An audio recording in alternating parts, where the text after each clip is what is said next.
Hello and welcome to the Flourishing Introvert Talks with me, Jo Rawbone. This is the podcast that celebrates the natural gifts of introverts so that we can flourish in all situations. Episode 290, Handling Office Politics. Let's just rip the band-aid off, shall we? Ready? Office politics is not optional. If you're employed, you're already engaged in political manoeuvrings whether you like it or not. And it's actually ridiculously naive to think or say, I don't do politics.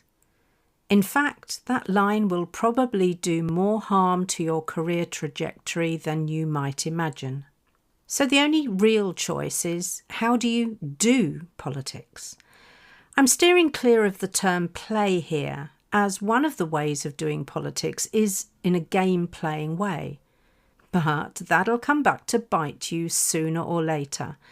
And I've found that most introverts I work with prefer to avoid psychological games. So because politics are unavoidable, the only other way of doing them is with integrity. That means doing and saying the right things rather than things that might get you brownie points at the expense of others. Many of we particularly observant introverts will notice the politicking all around us, including who the pawns are and who the key players are. And honestly, I don't know anyone who wakes up in the morning and, as they look in the mirror, gleefully declares, "Ooh, it's political shenanigans day today." Unless, of course, they're either a real, fully paid-up politician, a psychopath or a narcissist. But let's be fair, the last two are unlikely to see that what they're doing is unethical. The paid ones, the ones we voted for or not, well, it seems being unethical but deploying great spin is part of their job description. But don't get me started on that. So even for the average Joe like you and me, working in the corporate space, politics is everywhere and there's no getting away from it. So this is a case of turning bravely to face it with your protective armour of integrity polished to a high shine. Maybe that'll blind the blighters, so at least you'll have some thinking time before you need to respond. And because of the effort and energy that it takes to step onto the court of the political arena, many introverts would rather distance themselves by staying in the stands and observing from afar. And I get it. In fact, I used to do the same myself until I was wised up on the Cranfield Women in Leadership course, where I got to understand what was really going on. And that's part of what I'm sharing with you during this episode. We know that politics is a given in organisations and other people systems come to that. But what I really want to talk about is what you can do as an introvert to stop getting caught up in the game. If I were to ask you right now to say a quick eye or a hands up if you're a people pleaser, recovering or active, if you avoid conflict wherever possible, and might be described as a "I just want to do a good job" type. Maybe you've thought opting out of politics was the mature, sensible, even noble thing to do. Spoiler alert. It's not, because silence isn't seen as wisdom. Silence is seen as agreement and even judged as naivety, which means, cue the trumpets, you're now silently standing behind behaviours that probably make you wretch. Integrity demands something else of us. I imagine you've felt this or something like it before. You walk out of a meeting frustrated as hell because your idea didn't get a fair hearing. And you're not the only one, because Mr. Gobelot, your workplace nemesis, made sure the decision was already stitched up before it really got discussed. Or maybe you've been in a client meeting, and even though you were the authority in the room, you were introduced as not much more than a bag carrier. And also Mr. Gobelot could puff his chest out with self-importance and take credit for your work. I've experienced that. And his name was Ivan. Perhaps you watch the pawns being manoeuvred like a 3D chess game, a Sheldon's special, but you kept your observations to yourself to keep the peace. Then chaos ensues and the casualties fall wounded, but you feel it's too late to speak up now. Next time, you tell yourself, I'll trust my intuition and speak up earlier. Yep, that, my friends, is politics, of the game-playing variety. And the truth is, sitting it out doesn't make you immune, it makes you irrelevant. Here's the harsh truth. When you declare, I don't do politics, you're not opting out, you're choosing to be blind. And while you're covering your eyes or turning away in the far corner of the stands, hoping it will end soon, the game-playing foxes are running amok on the court, free to carve up the territory however they choose. And the donkeys? They're braying loudly like the asses they are. The outcome? Decisions get made without you, your perspective gets ignored, and your influence gone. Is it any wonder that we're overlooked and undervalued? Is it any wonder that introverts... Is it any wonder that introverts who think they're opting out of politics get overlooked and undervalued? Sometimes we really don't help ourselves.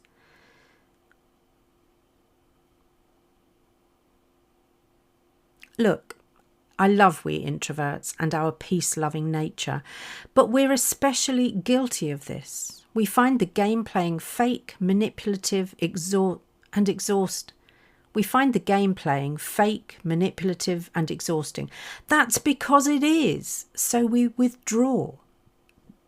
But that withdrawal excludes us from the very conversations that shape not just our careers, but the culture we sit in every day. The myth that louder equals better wins again.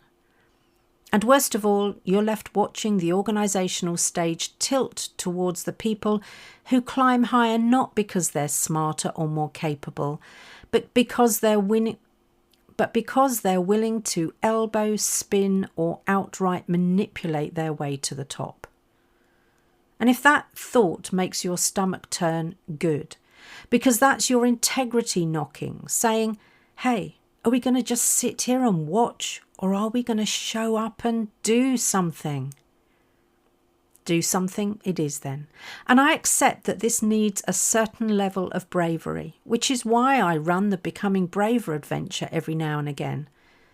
And with just a pinch of bravery, and with a mere pinch of bravery, and with just a pinch of bravery and a dollop of integrity, we can all make a difference. Because the good news is that game playing is not the only way to do politics, and certainly not for those introverts intent on flourishing. The alternative, as I've mentioned, is integrity. So do you want some strategic steps to follow? If you do, pin back your shell likes then and be ready to make some notes. Number 1. Focus on the other side of the court. Leave the foxes and the donkeys to their game and shift across to the integrity side of the political arena. Yes, it does exist. Over on this side, we find the sheep who are still learning about the politics of their new team or organisation, and the owls, the wisest of politicians. The owls have taken time to understand who's who in the zoo and formed ethical alliances. Number 2, map your stakeholders. Based on your observations and experience, as opposed to the gossip and grapevine, map out your own image of where the actual power lies in your team or organisation. Hint, it's not always with the ones at the top or the ones with the fancy title. Who has informal influence? Who do the grounded people listen to? Who can you build trusted alliances with?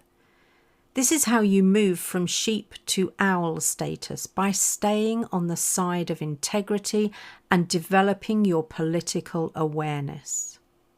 Number 3, build alliances quietly. I strongly suggest you avoid becoming the office show pony or donkey. Wisdom and the ability to influence is built in genuine collaboration, and familiarity grows in the hallway chats. And you'll find out more about people and their frustrations in the coffee queues. So recharge sufficiently to be available when it matters. Number 4, stay values driven. The fox might get the quick win, but at what cost? As the old saying goes, be careful who you step on as you make your way up the ladder. They'll be waiting for you in your trip down. The owl, who does politics wisely and with integrity, is the one who people respect in the long run. They're the leaders who attract followers with integrity. And you know what respect buys you? A career you can live with and sleep through at night. Finally, number 5, use curiosity as your shield. When you see someone pull a manipulative move, don't fight fire with fire. Ask questions. That's interesting. Can you explain your thinking here to help me better understand? Curiosity slows things down, exposes motives, and shows you're politically aware without stooping to dirty tricks. It keeps you on the right side of the court. Those 5 form a solid start to get you out of the stands and on the side of the court where integrity lives. It's naive to ignore politics, so you need to build your awareness. Just think how far an owl's head swivels. It misses nothing. Becoming more owl-like will be one of the things we explore in the Mutineers Mastermind, the members of which are currently being assembled. This is for fellow introverts who are in positions of influence or who have authority or sufficient mutineer sassiness to change their little corner of the world with integrity. The link to find out more is in the show notes, so do check it out. Now, as I conclude this episode, my final message is that politics isn't inherently dirty, sleazy, or underhand. It's just the system of human relationships at work. And you can choose to engage in a way that feels authentic as long as you're building your awareness. Just stay in integrity, stick to your values and principles so you're able to maintain your relevance. When you declare your stance and speak your truth, even if that truth is, I'm not ready to share yet, you reframe silence as strength, not weakness. Sometimes doing politics with integrity sounds like speaking your truth.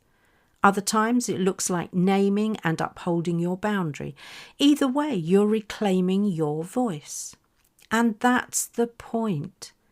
Staying politically unaware and tight-lipped isn't a strength, but clarity is. So if you're tired of watching the foxes run the show, maybe it's time to get on the court. That's exactly what I built the Frustrated to Flourishing program for, to help introverts step into influence with courage and integrity without pretending to be something they're not. Because the workplace doesn't need more elbows, it needs more owls. And that, my friend, is probably you. If you enjoyed this episode as much as I did, then please subscribe, rate us and leave a comment, because we know that helps other people find the podcast. And if other people find us, other introverts can flourish. You are listening to an Intentional Media Production podcast.